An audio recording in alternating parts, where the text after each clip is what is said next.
for those of you who are wondering what that video is going to be, basically I sat down with Raconteur and had like an hour-long conversation about Hogwarts Legacy. And he offered a ton of insight into things I was not aware of with the game. And a lot of really, really interesting stuff. And he's a really, really good guy. And I recommend that you do sub to him. And he makes a ton of Hogwarts Legacy stuff. And he's been kind of popping off. He's doing really well. So it'll be fun. It'll be fun. We'll see how it does. But this is him. Legacy, whether with a pre-order before launch or waiting until reviews hit. Here are the top things you need to know before you make that decision to buy, starting with the fact that we now have confirmation Hogwarts Legacy will include VRR support and a performance mode that targets 60 FPS on both PS5 and Xbox Series X and S. Additionally, we also have the recommended PC specs across the full range, so we have the minimum specs here on the left with the recommended high-quality specs on the right. On the next page here, we have the Ultra 1440p specs on the left, and then the Ultra 4K specs on the right. Ultra 4K specs, just here. I'll go to this cam real quick. Oh, of course it's not working. Oh my God, it's all broken. This camera. There we go. Ultra 4K, they recommend a 10700K or a Ryzen 7 5800X, 32 gigs of RAM, a 3090 Ti, or an RX 7900 XT, DX12, 85 gig SSD, and that's to run it off of an SSD at native 4K, 60 FPS on Ultra. And that to me seems about right. I don't think that that's crazy. It's important to remember how demanding 4K is, and so that doesn't seem that outrageous to me. As for Ultra, they say 10700K, 5800X, so same CPU, 32 gigs of RAM is what they recommend. NVIDIA RTX 2080 Ti or a 6800 XT, and that's to run at 1440p on Ultra, 60 FPS. So, like realistic, I'm looking at this. I probably, with this 4K monitor, I probably am going to be like running on high. I might not even be able to crank it to ultra. That's how crazy demanding this game is, or how demanding 4K is, rather. Minimum and low specs is an i5 6600 or a Ryzen 5 1400, 16 gigs of RAM, a 9060 or a 470, and then 85 gig on a hard drive. They really recommend and prefer you run off of an SSD, but they do support hard drives. And that's to run at 720p at 30. So I would say this has a higher floor than a lot of games. It's not going to, like, I really don't see. I'm trying to think. What would you guys compare like the Steam Deck to? Have they said if this is Steam Deck verified? Because that's going to be tough.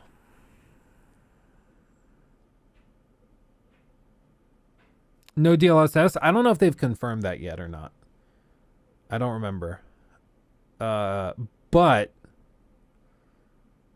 DLSS would help for sure. Because all of this, it just says straight performance.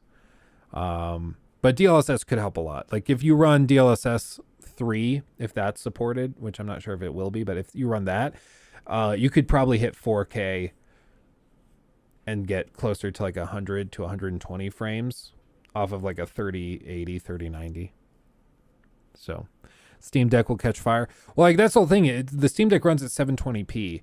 So if it's saying they recommend 16 gigs of RAM as a minimum and like a 964 gig or 474 gig, you know, like those are much older cards. Those are like what, 2015 cards? Maybe 2014. I don't remember when the 900 series came out, but those are older cards. So I don't know. I would be quite surprised if this thing runs on a Steam Deck, but I guess we'll see. Here we have the Ultra 1440p specs on the left, and then the Ultra 4K specs on the right. So if you're planning to play this on the PC, give it a good look to make sure you can run at your desired settings. Steam Deck owners, you're in luck, because the official WB game... Oh! Hello, David. We reached out to the Hogwarts Legacy team for you, and we're able to confirm that the game will be Steam Deck verified on launch. Wow. That's surprising. Okay, I don't know how they managed that, but they verified it. No DLSS for the 30 series sadly. So it's only, are you saying it's only DLSS 3, so only available on the 40 series card, and then no DLSS at all on 30 series? Or is there just no DLSS? If you could let me know, Bep, I'd appreciate it, because that's important. Game support account on Twitter has in fact confirmed that Hogwarts Legacy will be Steam Deck verified at launch. Now, are there any other reasons you'd want to go with one version over another? Well, first, we should start off with when you can actually play each one. Wasn't it actually delayed again or something? Well, sort of. It all depends on where you're playing and which version you're playing. Hogwarts Legacy is releasing on PC, PS5, PS4, Xbox Series X and S, Xbox One, and even the Nintendo Switch. So up first, we have PC, PS5, and Xbox Series X and S players. You'll get to play the standard version of the game on Friday, February 10th. This version retails for $69.99 on PS5 and Xbox, whereas PC players can get it for $10 cheaper at $59.99. However, if you want to be the absolute first in line to play, there is a version releasing on Tuesday, February 7th. That is the deluxe version of the game, again for PS5, Xbox Series X and S, and PC. This one is $10 more than the standard edition counterpart, so $79 for the consoles and $69.99 for the PC.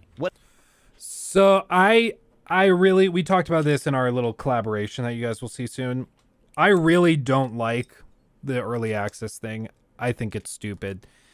I just don't like it. It's one of those things though that I can't and I won't pretend as though it like will ruin the game.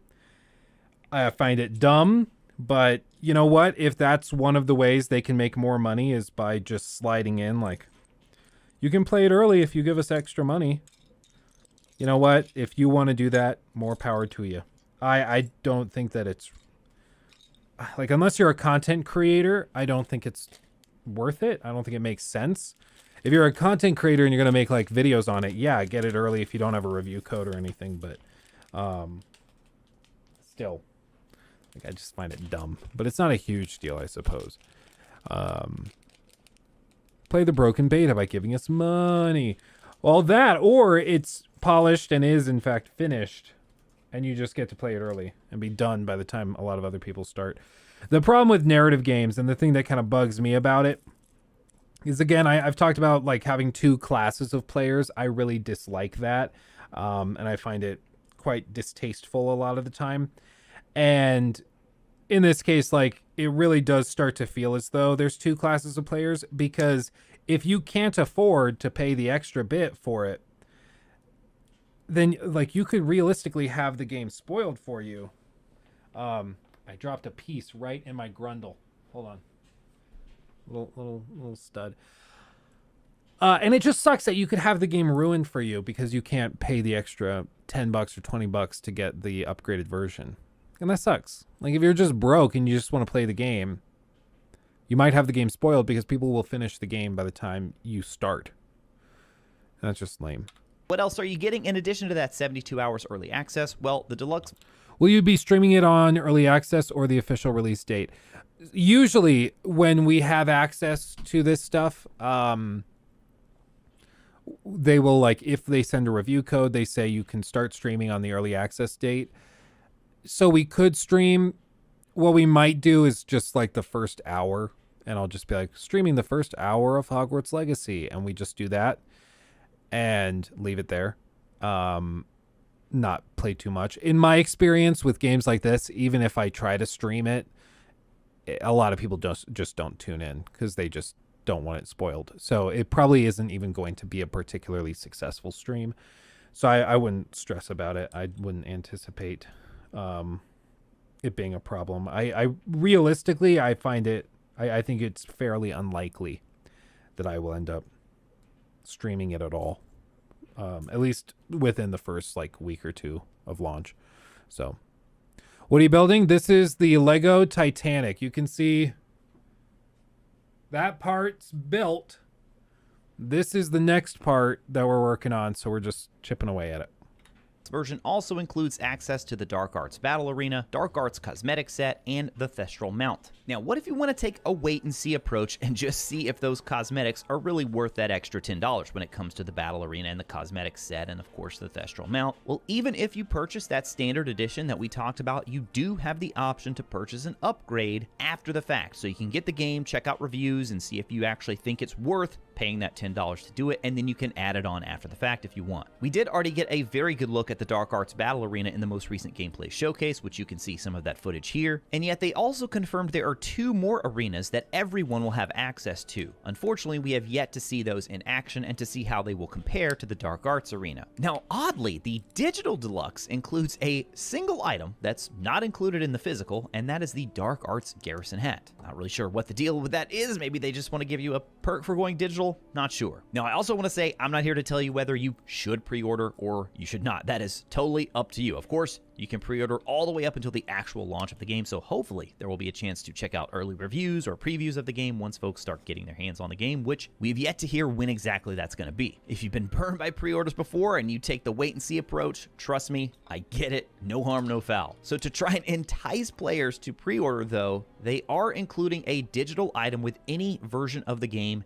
when you pre-order, and that is the Onyx Hippogriff mount. Yes, you'll be able to ride standard hippogriffs in the game, but as far as we know, this pre-order is the only way you'll get to ride the Onyx one that we see here. As for the delay I mentioned, unfortunately, players on last gen, you'll have to wait until April 4th, as that is when Hogwarts Legacy will release on the PS4 and Xbox One. And finally, there's the Nintendo Switch version, which will release in the summer on July 25th, 2023.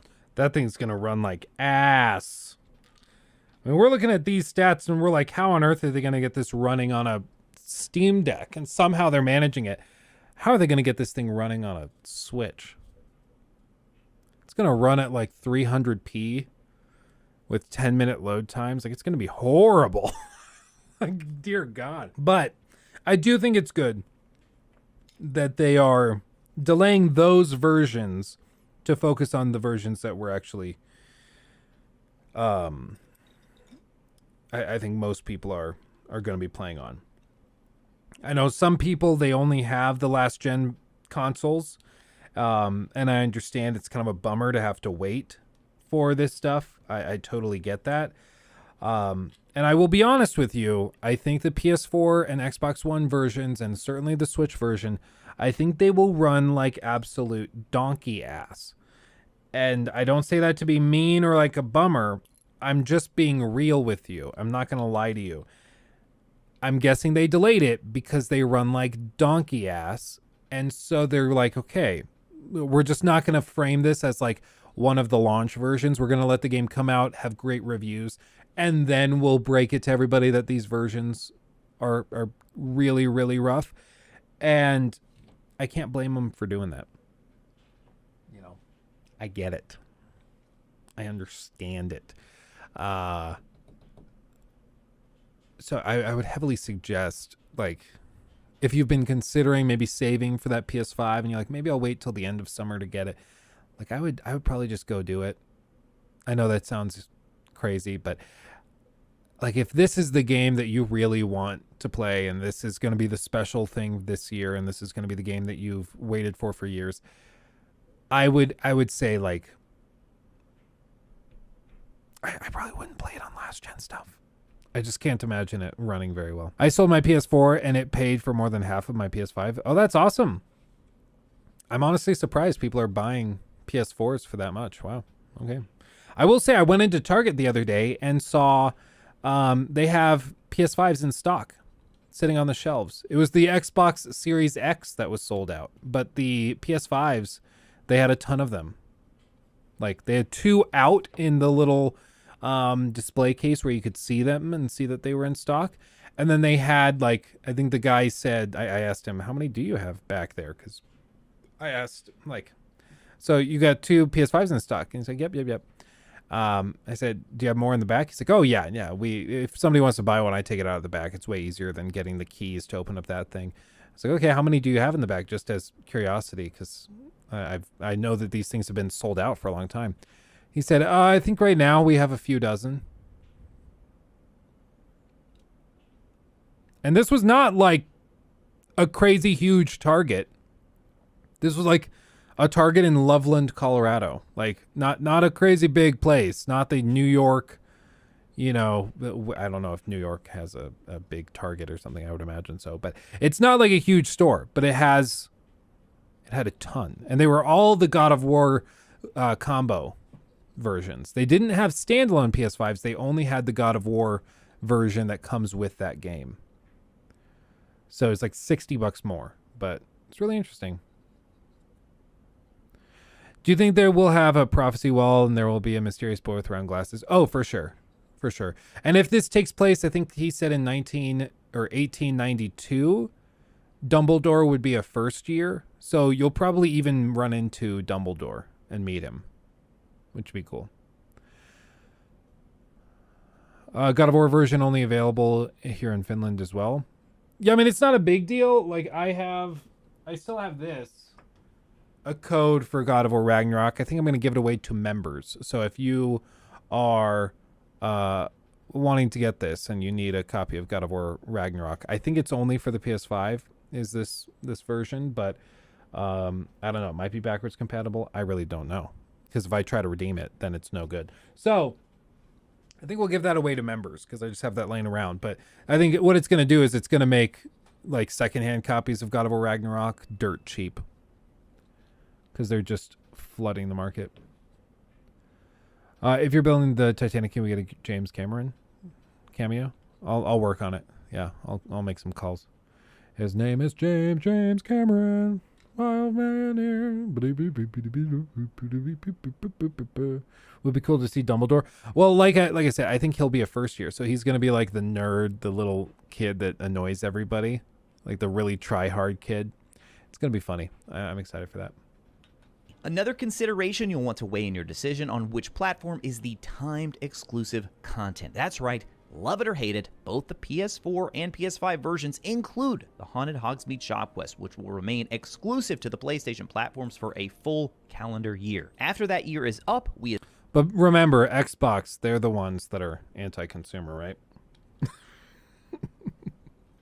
It's so dumb to me, dude. Oh, PlayStation.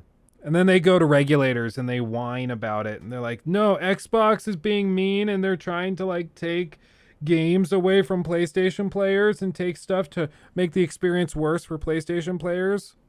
Then they do shit like this. Like, I have zero sympathy for PlayStation execs. Zero. They've been playing this game for years, and now that somebody else comes along and says that they're going to play it too, they start throwing a fit. Cry me a river. We assume that the PC, Xbox, and Switch will also get that Haunted Hogsmeade quest. Now, if you pre-order on a PlayStation platform, you'll also get the Felix Felicis potion recipe. So again, love it or hate it, just make... If you pre-order Hogwarts Legacy, you'll be able to access the recipe for Felix Felicis, also known as Liquid Luck. Use this potion to reveal gear chests on the mini-map for one in-game day, resulting in a particularly rewarding journey as you explore Hogwarts and the surrounding areas. I would imagine that you... Well, it's a recipe. I would hope that you can still find the recipe in the game and just craft it. I would hope. I would think surely you can do that, right?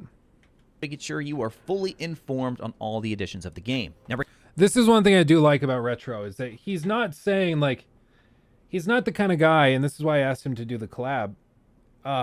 He's not the kind of guy that's going to be, like, hyping it up, and this is awesome, so make sure that you order this version of the game to get this. He's like, I'm not taking a stance. This does suck, but I'm just going to be real with you and tell you that this is what's in the game and this is how it works so that you know. Like, he's just trying to inform you. He's not trying to hype you up or pretend as though it's something that it's not. Regardless of which version you choose, you'll have a range of accessibility and difficulty options to play the game how you want to play. The difficulty options even include a story mode, which is actually a tier lower than the easy difficulty, so this will be for players who are purely there to experience the story. Now, if you are a Harry Potter super fan, Wizarding World fan, Hogwarts Legacy fan, whatever you want to call it, there are even more options for the super fans, including a 252-page art book, a strategy guide, and a collector's edition, which at most places is actually sold out now. I like I said in that video that's done very, very well. In all that video's different forms, it's probably done close to 1 million views because it went semi-viral on TikTok. It did really well on the Clips channel, and then it did like 600,000 views on the main channel. I said, if you see somebody with that collector's edition, a YouTuber, anybody, you should tease the crap out of them because it looks so stupid. It's so dumb. So I think you're going to see it become a meme if people have that collector's edition. I swear to God, if somebody sends me that thinking it's really funny, I'm going to lose my crap. The art book is going to be really cool. I'm really excited to see what the art book is like. That's going to be awesome. The official game guide, I actually have a collection of game guides down here on the bottom shelf.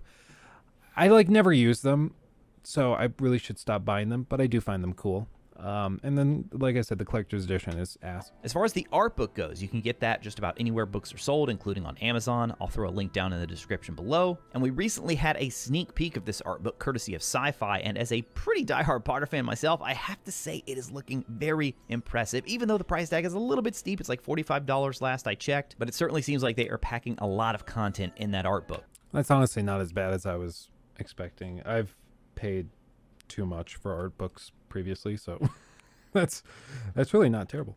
Remains to be seen on the strategy guide yet. It is much cheaper than the art book, so you would assume as far as strategy guides go, you're going to get a basic strategy guide there. Now, the collector's edition, I mentioned it's sold out in most places now. It was quite the disappointment for many fans, not necessarily for the items included, but really for the steep $300 price tag. If you are still interested in that one and you're looking around online to see if there's still any available, it does include everything from the deluxe, plus a steel book, the Kelpie robe digital cosmetic, and a life-size plastic book with a wand that hovers above it when plugged into a power outlet. Now, additionally, for longtime fans of the series, or even people who are just discovering the world of Harry Potter, you can actually get sorted right now for the game. Some of you out there may remember the old Pottermore website. We did this on Friday. It's officially known as wizardingworld.com, and you can set up a free account today and then link it to your WB Games account. Even better and even easier if you already have an account over there. So what's the benefit here of linking these two accounts? Well, you'll have a head start on the sorting and wand ceremonies because both your house and wand type will be brought over from the Wizarding World site into Hogwarts Legacy. That's right, if you've taken the quiz before, it'll all link up nicely. If you've never taken the quiz, you can go on. And that's cool because basically you'll play the game, and my understanding is you'll play the game, it will automatically sync up and look at what your house is based on the quiz you answered on the website, and then it will just automatically have you get sorted into that house without you having to answer a prompt of which house you want to be in. So you'll sit in front of the sorting hat, and then it'll just know which house to put you in, which is kind of cool. You know, that's kind of cool. Why didn't they just put a strong magnet that doesn't need a power cable? Apparently that's not really a thing. If you want it to spin, you've got to do something like this. I don't really understand it, but apparently it's a little more complicated than that. What do you call a broken can opener? A can't opener. That's good. I honestly want to do the wand selection and house sorting in the game, though, to see what it's like. You probably can. Just make a new account. That should be fine. What if you are a Hufflepuff but don't like to huff or to puff, and so you want Ravenclaw? You can't change your destiny. If you are a Hufflepuff, you are a Hufflepuff. Get over it. Deal with it. Luke just doesn't like the book because he's bad at wire hiding. Dude, don't even start with me, Mike. I am really bad. Dude, if you guys ever see the back of my desk, oh my God, it's an actual rat's nest. Okay, not actual. But a rat could call it home and would probably be very comfortable. Sign up, take it for free, and link your account. The key, of course, is that WB Games account. So when you boot up Hogwarts Legacy for the first time, you're going to log in with that account and then have the option of bringing your house and wand. Keyword there, option. Maybe you're not satisfied with your Wizarding World house and wand. No worries, as you'll have full veto power when starting up the game, so even if your accounts are linked, you can choose to go against what the Wizarding World site gave you. So you might say, well, then what's the point of linking them if I may reject them anyway? I would recommend you go ahead and link them because you will unlock free in-game cosmetics, including a beaked skull mask, and then what I'm most excited about, these House Fanatic robes, which will automatically match the house you're playing as. So it can even change on subsequent playthroughs. So let's say first you want to play through as a Slytherin, and then you go back as a Ravenclaw. It's not like you're going to be stuck with that Slytherin robe. You're going to get the Ravenclaw one as well. Pretty cool how they managed to work that in. What about the Patronus? Well, unfortunately, that will not be brought over into Hogwarts Legacy, and it remains to be seen if we'll even be using the Patronus charm at all in the game. We did see Dementors in the original reveal trailer, and they also make an appearance on the deluxe cover of the game. However, we haven't seen them in quite some time, so it remains to be seen if they're going to be in the game at all. Despite us being so close to launch, there are still a few misconceptions that I see pop up from time to time online, so I'll try and clear up a few of them quickly here. First, the game, it's not an MMO. It is a single-player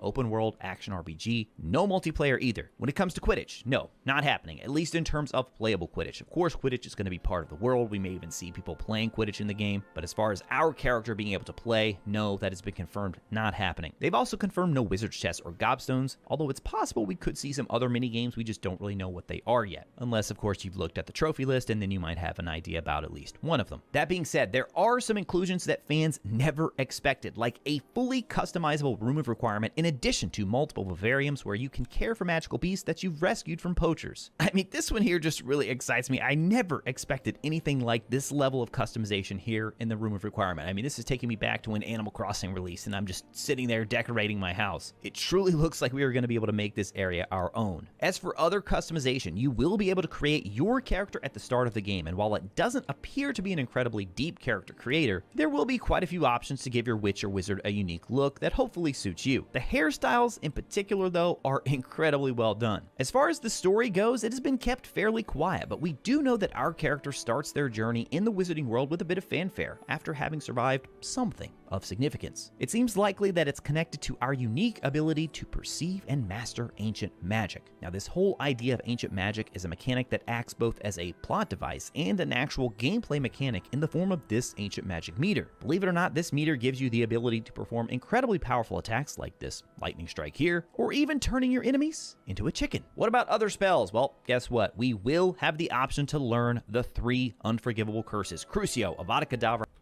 There are Dementors on the deluxe box, so I hope Patronus is a later surprise. Yeah, well, and they've said many times that there's a lot they have not shared, and everything that they've shown, they've said is, quote, just the tip of the iceberg. So who knows? I mean, they might be like doing a big fake out. They might, I mean, I don't want to get anybody's hopes up, but games have previously had bigger lies for sake of surprises than no Quidditch. So I just want to tell people, like, it would be pretty badass if they came out of nowhere and then it was like, yeah, we told people there was no Quidditch in the game, but then we faked them out and there is Quidditch. Yeah, stuff like that could be cool, and I think it would be really fun if there were surprises just to take people totally out of left field. Like, oh, crap, didn't see that coming. And maybe the Patronus thing is going to be something like that, where they're just trying to get people to not expect it so that it's more of a surprise. And I think that that would be fun. I would be perfectly okay with them doing something like that. But we'll see. I mean, maybe there's just no Patronus in the game because there's just no Patronus in the game. Maybe that's all it is. It's no more complicated than that. And Imperial have all been confirmed, regardless of whether you purchase that Dark Arts Battle Arena. Just want to be very clear about that. Now, it does remain to be seen what sort of consequences we'll face if we choose to use this dark magic. How will it impact our character and the world around us? Now, unlike Harry, we'll start our journey in Hogwarts as a 5th year. Again, the reason for this is likely tied to ancient magic and our character's connection to it. We are set to meet some familiar faces, though, even though the game takes place in the late 1800s. Ghosts like Nearly Headless Nick, the Fat Friar, and even Peeves the Poltergeist are all set to make an appearance. There's even a Professor Weasley, a Gryffindor who's our deputy headmistress and Professor of Transfiguration in Hogwarts Legacy. Now, if you still have questions about Hogwarts Legacy, let me know in the comments below and I'll try to do my best and answer them. Guys, we are going to have so much Hogwarts Legacy content leading up to and after launch, so if you want to make sure you don't miss anything, be sure to subscribe and turn on the notification bell before you go. As for Voila. So, yeah, relatively interesting. I mean, we'll see. We'll see. It's very difficult not to start to get really excited, you know. I hope they got the that Prisoner of Azkaban type map, live location of major characters. Oh, the Marauders map. Yes. Just joined the stream from the Starfield Blood Splatter video. Oh, awesome. RS, Nos, thank you. We are building the Lego Titanic. You can see the rest of it right there. We're on our way. We have about a third of it done, so we're making progress. When are you supposed to be in a position of authority at work, but secretly a Harry Potter nerd and trying not to get too excited and found It's a struggle. It's a struggle. Yeah, this is like the first game in a while that I could see people like actually missing work for. People are like, I had somebody tell me the other day that they have already taken off. They've redeemed sick days for like 4 days after this game launches. They're that hyped. Like, people are avoiding going to weddings so that they can bank vacation days to use it for this game. That's how hyped a lot of people are, which is crazy. I mean, people love it. One of the biggest... But one thing is combat. People are really pumped for combat, and I think that this is fair. Because I think the combat actually looks pretty robust. Questions many have had about Hogwarts Legacy is just how the combat will work. After all, in the State of Play trailer, we saw some pretty impressive combos and fluid transitions between different spells. Plus, there's a recent clip showing off the Incendio spell that revealed some spells will have multiple uses and aren't just for combat. Spellcasting in combat is one aspect that many of the previous Harry Potter video games have always struggled with. Take, for example, the console version of Prisoner of Azkaban, where there were actually quite a few puzzles and areas designed around the player needing to use different spells to progress. The only problem is you were limited to just 2 spell slots, which made switching back and forth rather tedious. In the PC games, spells were entirely contextual and based only on your surrounding environment, so you couldn't even choose which spell you were casting. It was only based on the objects you were aiming at. The console versions of Harry Potter and the Goblet of Fire actually took this same approach as well. Then Order of the Phoenix and Half-Blood Prince introduced a system where you would actually use the right stick, or actual hand movements in the case of the Nintendo Wii, to cast certain spells. And there were so many of those Wii games that were just horrible. Like, they were like, oh, and it'll be really immersive. You'll whip it around, and then you cast your spell. And it just ended up being horrible. It was like, and it never responds properly. Did I see the Lies of P 8K gameplay footage? I did not. We'll watch that right after this.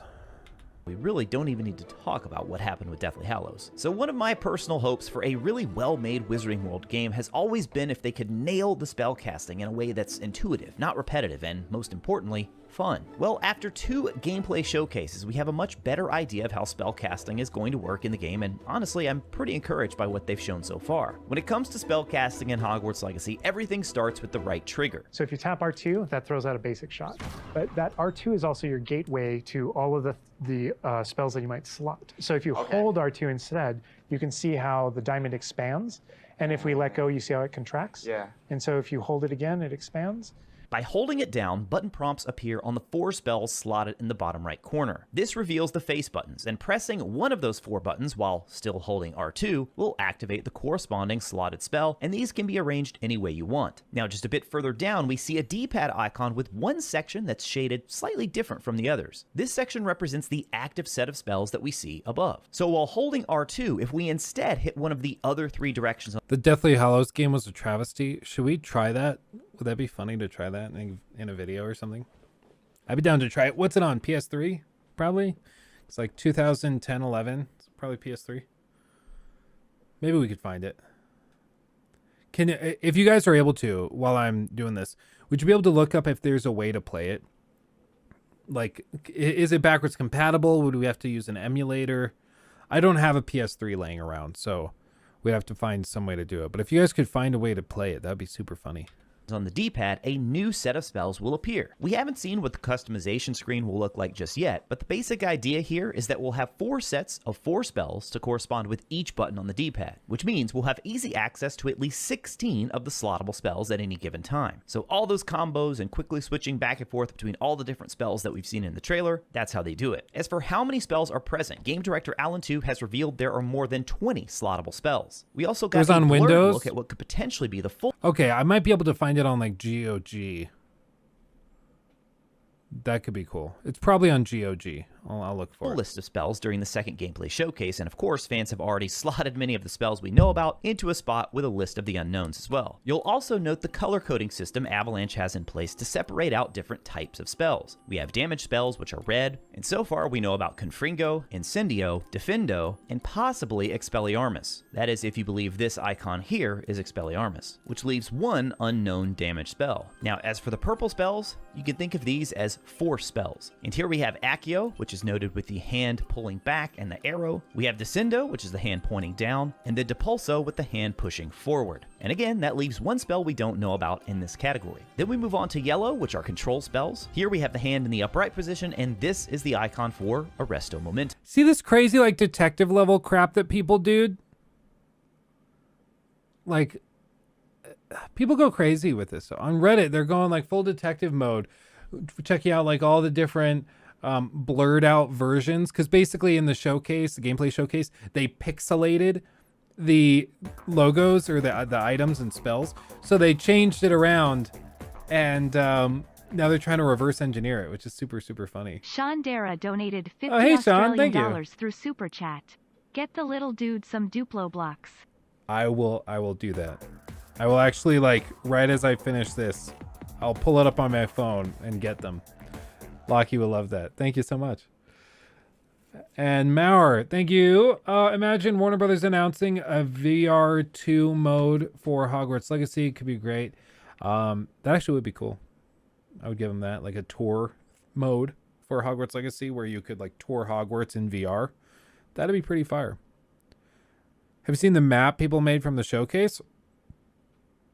I've heard it just like discussed and referenced. I don't think I've seen the actual map. If you have a link to it, like tweet it at me or something, because that would be fun to look at.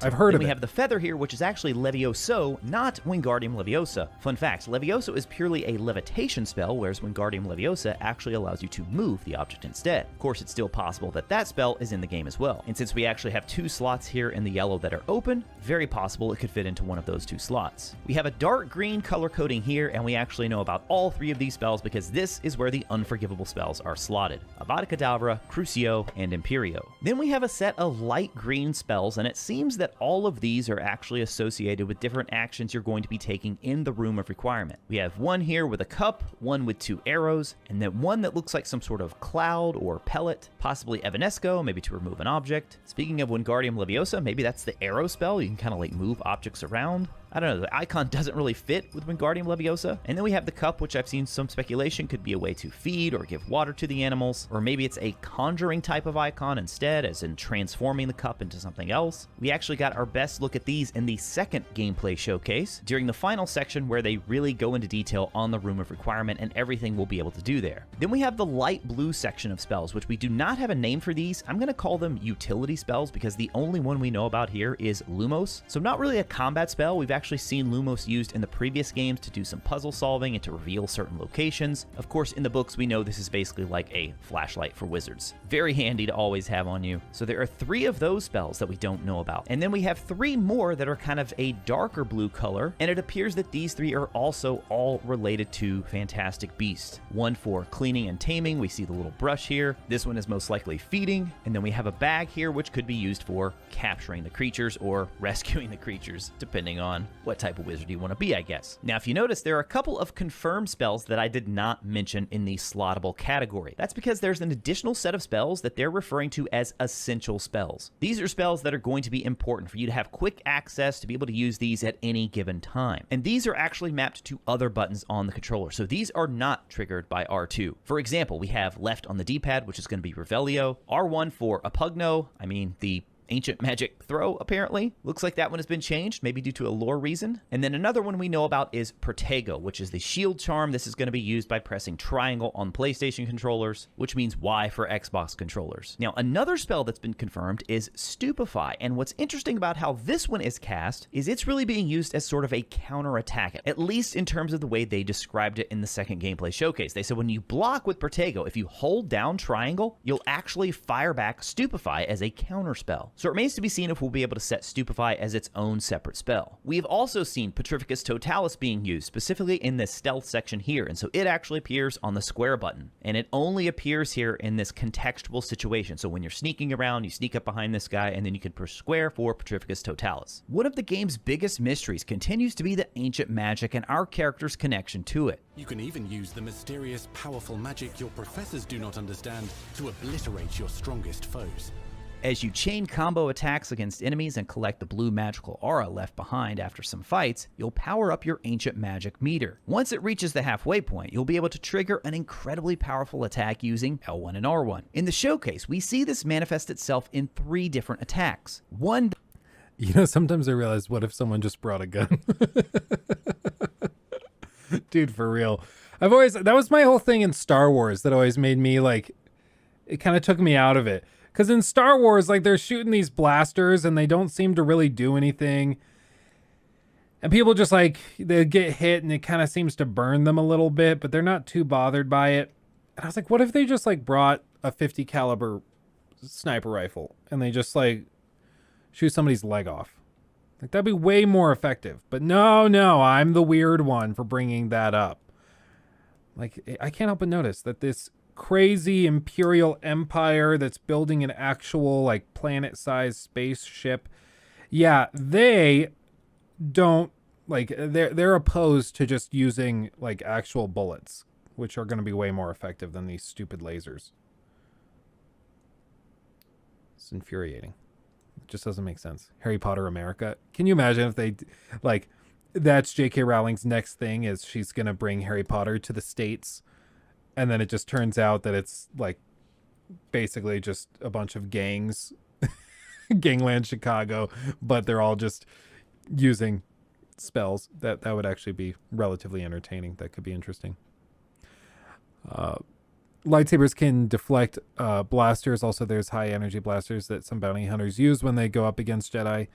There's some in Jedi Fallen Order. Yeah, why doesn't everybody just use that? Why not? I get maybe they're more expensive, I guess. Are they heavier? They don't seem too much heavier. I don't know. Gangs of New Hogwarts. Yeah, see, I would check that out. that has this sort of exploding effect, and then another one that just completely makes the enemy disappears, this sort of black smoky effect. And then one that turns the enemy into a chicken. Now, as we have seen a few things already change since that very first reveal trailer, I do feel like I need to point out this spell here, which is most likely Glacius. There's a possibility maybe Impedimenta as well. I still think Glacius is the most likely candidate. However, I will caution folks to say that it is very possible things could have changed. Clearly, this spell was at one point in the game. Maybe it's still in the game and it's one of these unknown slots that we don't know about yet. But seeing that there have already been a few changes we've noticed from that initial trailer, also important to keep in mind that anything could change. And if you want to see the absolute best look we've gotten yet at uninterrupted combat, the second gameplay showcase where they walk through that Dark Arts battle arena is by far the best place to see it. In that very same showcase, they also gave an incredible breakdown of the open world, and I have a video breaking all of that down already here on YouTube.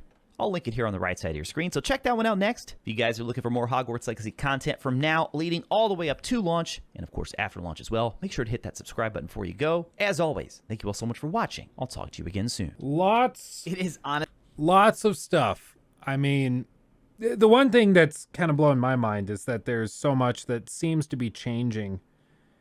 Because I wasn't aware, but apparently they like straight up have changed entire character placements within the game. Like in the first trailer, they show one person in a cutscene participating in a conversation, and in a later trailer they show the same cutscene, but it's a totally different character. Like they've rewritten scenes, redone characters, moved characters in and out of different scenes.